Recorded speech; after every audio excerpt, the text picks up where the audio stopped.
Hi, I'm Andrea from One Nine Design, and this is a tutorial for nonprofits that are using PayPal to accept donations on their website.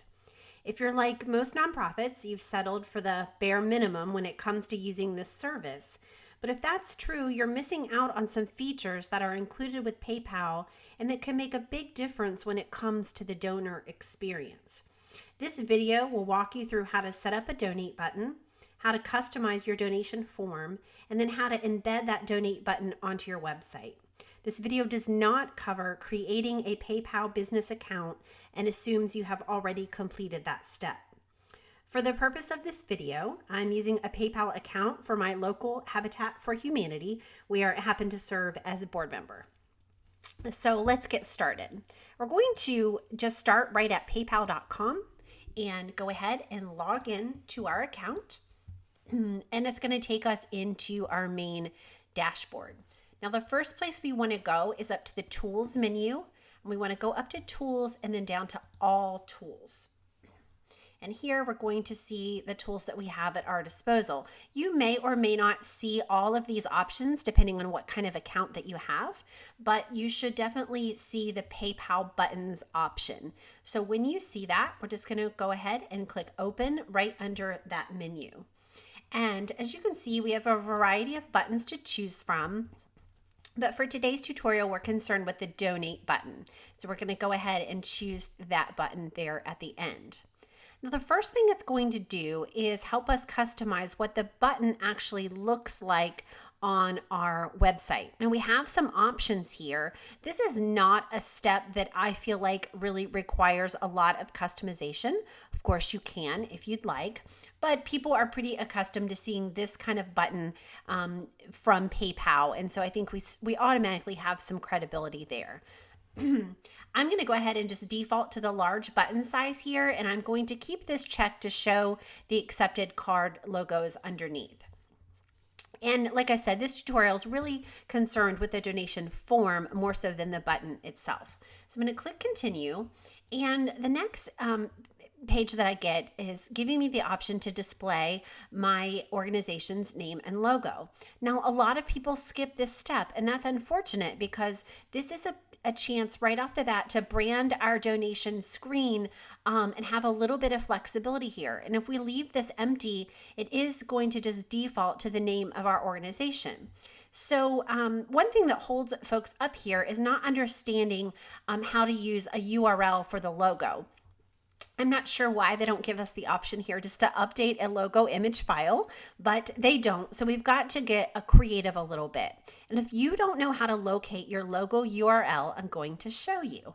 I'm going to open the Habitat for Humanity website here. And at the very top of their page, and probably at the top of your website as well, you see their logo. To get the logo URL, we're going to right click right on top of the logo, and we're going to come all the way down here to copy image address. Now, depending on the browser you use, it might say something a little bit different. We're not interested in saving the link or saving the image. We actually want to get the image address or copy the link address. Not the link. We want to definitely copy the image address because we're only interested in that single image. So when I click copy image address, it's going to copy that, and I'm going to go back over here to PayPal, click right here where it says logo URL, and I'm going to paste that link. And as you can see, it popped the image of that logo right there. And that's how you'll know if that step has worked for you. Now, once we've completed that, we do want to make sure that we still have the name of our organization here. And then we have the chance here to add our purpose. They do not give us a character count here, but what I would just suggest doing is taking your organization's primary purpose, your mission or vision statement, something that is relatively brief, but also clearly communicates what it is your organization does. Again, this is just a little extra step that takes just a few extra minutes, but will make a big difference in how your final donation page will look.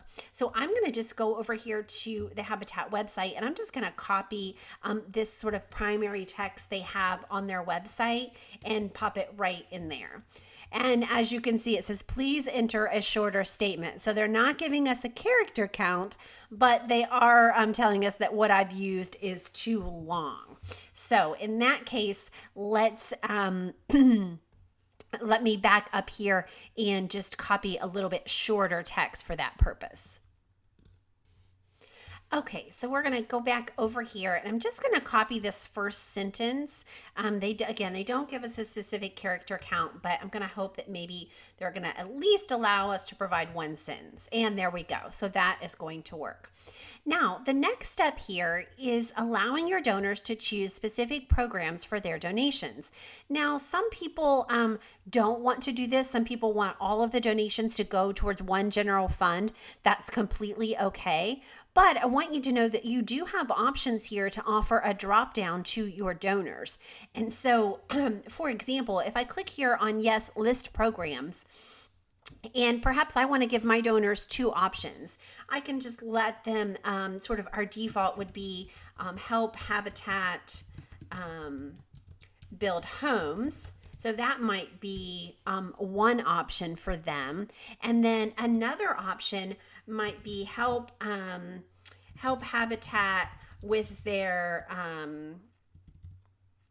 let's see here. And then the second program might be here that says, use my gift for the capital campaign. Now, obviously, that's not something that Habitat's doing right now, but if you're running a campaign that's very specific and you want to give people a choice, you absolutely have that option here with PayPal. So that is where those program options come into play. Now we're going to hit continue. And this is the big one that many people are overlooking.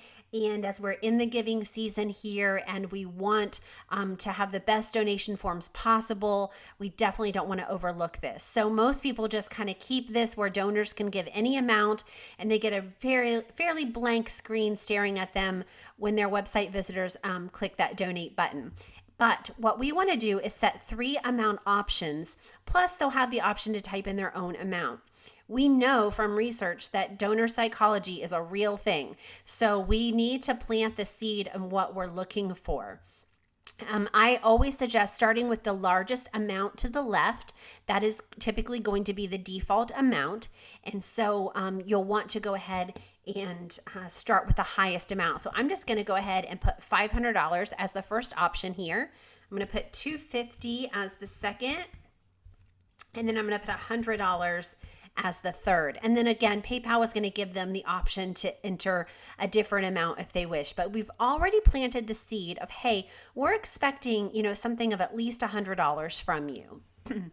You definitely want to keep this default button here checked as yes for monthly recurring donations. That is a great feature that PayPal offers. I know that many nonprofits are taking advantage of that. It's very smart to set up those recurring donations. So go ahead and click continue. And then we get some optional setting here. And again, a lot of nonprofits, I know we're in a hurry. We have a lot of things on our plate. We just kind of finished, get the code, and we're done. But if we can go up here and drop down into these, it would be great here if you will go ahead and check yes for the donors' mailing addresses. They don't have to share it with you. They'll have the chance to opt out of that. But if they do, it would be great so that you can add them to your mailing list. You can send them a personal handwritten note, etc. So I definitely recommend keeping that as yes. And then also letting them send a note to you with their donation. That just gives the donor some flexibility. The other one, big one here is are these 2 URLs. And at any point during the donation process, PayPal gives the donor a chance to kind of cancel or do something different. And this is a chance for you to send them where you want to send them. Now, in Habitat's case, I highly recommend that we'll send them over to Habitat's donation page. And so we can go ahead and grab this URL and put it right here. So if a donor decides to cancel the donation before completing it, at least they're going to go back to a page on the Habitat website where they can get more information and maybe they'll choose to give in another way. Likewise, we definitely want to direct donors somewhere specific when their donation is complete. We don't want them going back to PayPal. We want them going back to our own website. So this could be a couple of different things. It could be your homepage, would be a great default to put here. It could be a special thank you page, which would be even better. So if you have a page, if you have the flexibility to edit your website, you can add a donation thank you page. And that way you can just redirect people right over there. That really shows them how you're using their dollars, other ways they can get involved. Possibilities are endless here. In this case, Habitat does not have that page. So I'm just going to go ahead and put in their general homepage URL. These two steps we don't really have to pay much attention to, but now we have finished setting up our donation form. So I'm going to click finish and get the code. And it's going to give me this. It might scare you a little bit, but don't let it scare you. It's just the background code for the donate button itself. The other two things it's going to give you a URL, which you could share on social media. So I definitely recommend copying that URL and saving that in a note somewhere on your computer or just a blank Word document. That way, if you want to share that on your Facebook page or your Instagram profile, you can share it there. You can also get the QR code if you want to print this out on flyers or have it at an event, any kind of printed material. So you definitely have some good options here. In this case, for this tutorial though, I want to grab the code so that I can show you what it looks like to put that on a website. And so I'm just going to choose this little option here to copy to clipboard. And it's going to copy all of that code. Okay, now that we have our code copied, it's time to put the button on our website. Now, I do not edit the Habitat website, so I don't have access to put the button there, but I'm going to insert this onto my own website on a test page to show you how it works. I have a Squarespace website, and so if you have a Squarespace website, you'll be able to follow these instructions exactly. If you have a WordPress site or another kind of site, you're basically going to want to navigate to the page where your donut button will appear, and then you're going to add the code to the back end of your site, however you do that for your website platform. Again, in this case, I have a Squarespace site, so I'm going to head down here to my test page. Come over to edit this page, and I'm going to insert a code block. So I'm going to scroll down here and grab the code block, and all I need to do is delete the dummy text there and then paste that code right in my code block and hit apply. Now on my giving page, obviously I would have some intro text here, my case for support, some images or video, all the things our donation page should have, and then we would put our button here. I'm going to go ahead and click save, and then I'm going to show you what that looks like. So I'm going to click on the button. And now one thing I would do on the Squarespace site is I would have this open in a new window. But you can see here is our beautiful donation form. So instead of having that blank generic donation form, we now have our logo, we have our purpose statement, we have our 3 gift options plus any other amount. We have our drop-down box for how to use our gift, our option for a monthly donation. And then again, right here is where we added that alternate URL. So if someone decides not to move forward, they can just click that link and go back to our homepage. Okay, so I hope that you found this tutorial to be very helpful. I'm a huge supporter of our local nonprofit community, and I want to see you all succeed. So I do hope that you'll take these tips on how to enhance your PayPal donation form and put them into practice here before the giving season. Now, if I can help you in any other way, you can find me in all kinds of places. You can find me on my website at 19design.net, where I blog regularly. You can also find me on Facebook and Instagram, and both of those platforms I'm at 19designwv. So again, thanks for checking out this tutorial, and I hope that you have a great giving season.